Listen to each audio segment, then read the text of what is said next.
Zimbabwe হারিয়ে দিয়েছিল বিশ্ব চ্যাম্পিয়ন ভারতকে সিরিজের প্রথম টি-20 ম্যাচে এবং সেটা চমক ছিল। ভারতের প্রথম সারির দল না, ঠিক আছে, তারপরও ভারতের সেই পাইপলাইন, তাদের রিজার্ভ বেঞ্চের শক্তি, তাদের যে স্কোয়াডের গভীরতা, এই সব কিছুকে আসলে প্রশ্ন তুলে দিয়েছিল জিম্বাবুয়ে প্রথম ম্যাচের সেই জয়টাতে। এবং সেই প্রশ্নের উত্তর ভারত দিয়ে দিল 24 ঘন্টার মধ্যেই দ্বিতীয় টি-20 ম্যাচে। প্রথম ম্যাচে ভারত 13 রানে হেরেছিল, দ্বিতীয় ম্যাচে তারা জিম্বাবুয়েকে হারালো 100 রানের বিশাল ব্যবধানে। তাতে করে সিরিজে এখন 1-1 সমতা। এবং প্রথম ম্যাচ শেষে ভিডিওটাতে আমি যে বলেছিলাম যে এই ম্যাচ হেরে যাওয়া সত্ত্বেও ভারতের সিরিজটা 4-1 ব্যবধানে জিতলে অবাক হওয়ার কিছু থাকবে না। সেকেন্ড ম্যাচের এরকম বিধ্বংসী বিস্ফোরক জয়ে ভারত সেই বার্তাটাই কি আসলে দিয়ে রাখলো না? এবং সপ্তাহখানেক আগে ভারত বিশ্বকাপ জিতেছে, বিশ্ব চ্যাম্পিয়ন হয়েছে গত শনিবার। ঠিক তারপরের শনিবার তারা যখন জিম্বাবুয়ের কাছে হেরে যায়, হোক সেটা এটা তাদের দ্বিতীয় সারির দল, তাদের রিজার্ভ টিম, এটা তাদের পাইপলাইনের শক্তি পরীক্ষার জায়গা। বিশ্ব চ্যাম্পিয়ন দলের একজনও ক্রিকেটার এই দলটাতে নেই, এটা যৌক্তিক কারণেই, সবই ঠিক আছে। কিন্তু আইপিএলে খেলা সব ক্রিকেটার তো রয়েছেন, তারা তরুণ ক্রিকেটার, কিন্তু তাদের ভেতরে তো ভারতের আগামী দিনের ক্রিকেটটা দেখা যাচ্ছে।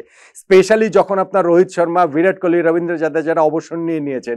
সো এই জায়গাটা থেকেও যখন দলটা প্রথম ম্যাচে জিম্বাবুয়ের কাছে হেরে গেল, যেই জিম্বাবুয়ে ওয়ার্ল্ড কাপে কোয়ালিফাই করতে পারেনি, সেইটা আসলে একটা চমক ছিল, এটা মানতেই হবে, এটা যে যেভাবেই দেখেন না কেন।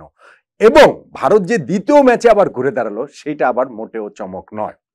ভারতের এই দুইটা ম্যাচের অবস্থাটা পুরোপুরি ভালোভাবে প্রতিবিম্বিত হয় অভিষেক শর্মার ব্যাটে। প্রথম ম্যাচটাতে তিনি 0 রানে আউট হয়েছেন, পরের ম্যাচটাতে তিনি সেঞ্চুরি করলেন, সেঞ্চুরি।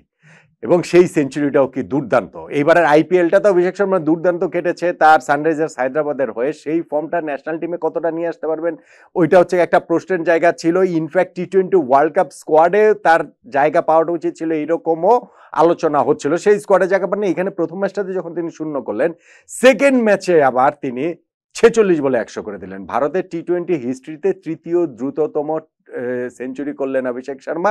এবং সেইটা দ্রুততম 35 বলে রোহিত শর্মার, 45 বলে সূর্যকুমার যাদবের দুইটা সেঞ্চুরি জাস্ট পরেই এখন এই অভিষেক শর্মার নাম। এবং সেঞ্চুরিটা তিনি করলেনও কিভাবে, পরপর 3 বলে 3টা ছক্কা মেরে তিনি সেঞ্চুরিতে পৌঁছে গেলেন। দেখুন, ভারত আগে ব্যাটিং করে যখন 234 রান তুলেছে, সেই হারারাতে আগের দিন যেখানে 115 রান চেস করতে পারেনি, সেখানে 234 তুলেছে। উইকেট একেবারে সেম ছিল না, তবে আবার খুব ইজি উইকেটও ছিল না। ডেফিনেটলি এই জায়গাটাতে ভারত খুব খুব খুব করেছে। এবং বললাম 234 রান যখন তারা করেছে, ম্যাচ সেখানটাতেই শেষ। তাদের জন্য কিন্তু এত স্মুথ সেলিং ছিল না পুরোটা ইনিংস জুড়ে। ইনফ্যাক্ট যদি আপনি হিসাব করে দেখেন, শুরুতেই তাদের ক্যাপ্টেন শুভমান গিল তিনি আউট হয়ে গেছেন, তারপরে ঋতুরাজ গায়কোয়াড় ও অভিষেক শর্মার একটা হিউজ পার্টনারশিপ হলো। সেই পার্টনারশিপটা হওয়ার পথ যদি দেখেন, প্রথম 10 ওভার শেষে তাদের স্কোর ছিল 1 উইকেটে 74। এরপরে কিন্তু তারা রান রেটটা বাড়িয়েছে, দ্রুত গতিতে বাড়িয়েছে। ইনফ্যাক্ট 11 নম্বর ওভারটা থেকেই অভিষেক শর্মা 3টা 4, 2টা ছক্কা সহ 28 রান ডিওন ম্যাটসের ওভারে নিলেন। ওইখান থেকেই তাদের এই রান রেটটা দ্রুত গতিতে বাড়াটা শুরু করলো।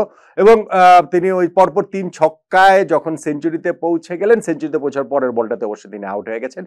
তারপর আরো একটা আনবিটেন পার্টনারশিপ ওই জায়গাটাতে হলো ঋতুরাজ গায়কোয়াড়, যিনি 47 বলে 77 রানে নট আউট ছিলেন, এবং রিঙ্কু সিং, যিনি 22 বলে 48 রানে নট আউট ছিলেন। ফলে ভারত 234 রানের একটা স্কোরে পৌঁছে যায়, যে স্কোর তারা করা আসলে জিম্বাবুয়ের পক্ষে সম্ভব না।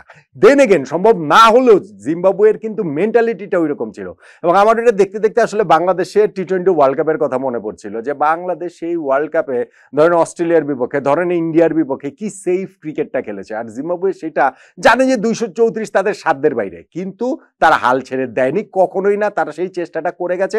ধরুন তারা প্রথম 4 ওভারে 46 রান তুলে ফেলেছে, মানে ওই অত রান তারা করতে গেলে তো সেটা লাগবে, কিন্তু 4টা উইকেটও তারা হারিয়ে ফেলেছে। এর মধ্যে হচ্ছে ওই 4th ওভারে আবেশ খানের বলে যে 4th উইকেটটা বলো, 2টো উইকেট ইনফ্যাক্ট পড়েছে। সেখানে সিকান্দার রাজার যে উইকেটটা, দুর্দান্ত একটা বাউন্সারে, সিকান্দার রাজার আসলে কোনো জবাবই ছিল না। তিনি যখন আউট হয়ে গেলেন, জিম্বাবুয়ে আসলে তখন সত্যিকার অর্থে পরাজয়টা, বিশাল পরাজয়টা সেখানেই লেখা হয়ে যায়। 100 রানের নিচে, মানে তারা 100-র মধ্যে অল আউট হয় কিনা এবং পরাজয়ের ব্যবধানটা 100-র মধ্যে রাখতে পারে কিনা, মানে কমিয়ে আনতে পারে কিনা, সেই দুইটা দেখার বিষয় ছিল। 100 তারা পেরিয়ে গেছে, কিন্তু পরাজয়ের ব্যবধানটা আর 100-র নিচে নামাতে পারেনি। এক্স্যাক্টলি 134 রানে অল আউট হয়ে 100 রানের ব্যবধানে জিম্বাবুয়ে এই ম্যাচটা হেরে গেছে। ভারতের বোলিং ফিল্ডিং ও টপ নচ ছিল, একেবারেই তাদের এই ব্যাটিং এর মতোই। সো প্রথম ম্যাচ শেষে যেটা বলেছিলাম, যে ওই ম্যাচটাতে ভারতের এই রিজার্ভ বেঞ্চের পাইপলাইনের শক্তির উপর একটা প্রশ্নই তুলে দিল জিম্বাবুয়ে। কিন্তু এই অবস্থা থেকে ভারত যদি 4-1 ব্যবধানে সিরিজ জিতে তাহলে অবাক হওয়ার কিছু থাকবে না। আর সেকেন্ড ম্যাচে ভারত যেই ডমিনেট করে ম্যাচটা জিতলো 100 রানে, এখন তো মনে হচ্ছে যে 4-1 ব্যবধানে যদি তারা সিরিজ না জিতে সেটাই আসলে অনেক অবাক হওয়ার থাকবে, নয় কি?